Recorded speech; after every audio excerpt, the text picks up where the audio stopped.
I can name some of the cars that you've been driving recently, including your diesel Cayenne, Yeah. which is awesome. I love that. diesels. Love that. You got the GT3 cars, the Genettas, the all kinds of stuff. Going way, way back, I think you started with a diesel.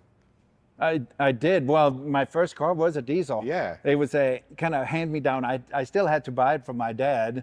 He got a new car for his, and so I enjoyed the diesel back then. It was a Nissan Patrol, which is not sold in the U.S., kind of similar to a Bronco. Yeah. And Is that the one that you were sliding around on the farm? I very much did. I have both video, 8mm or what, not 8mm, VHS or whatever, Yeah. and some pictures that I still have to this day where when it had snowed in Denmark, I would set up a course and I was out there doing the Ari Vatanen or Stig Blomqvist rally back then was my big passion. I wanted to drive rally cars. That's awesome. And then we had a 2-acre pond, so when the ice was thick enough, then it was pretty much any car.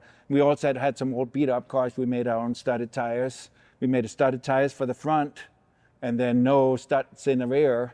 So then you really slid around, right? Crazy. And so are you removing the tire and then screwing screws in from the inside? Kind of like I that? did. So we took the tire off, and we had wooden bolts that has the round head. So we drilled the hole in there, put that in there, put 2 big washers on either side, and then a nut so that we had a little stud sticking out, and then a inner tube into there, and they actually surprisingly held up. So it was a radial that you just threw an inner tube into? Absolutely. Okay. Yeah.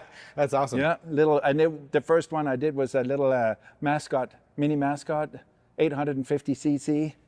If the British, which is now owned by BMW, right? But had that front wheel drive and no studded tires in the rear and 3 tires in each, and just made a big oval and that, scared all the wildlife away with my dad's device. He's like, roe deer, is what we had back then.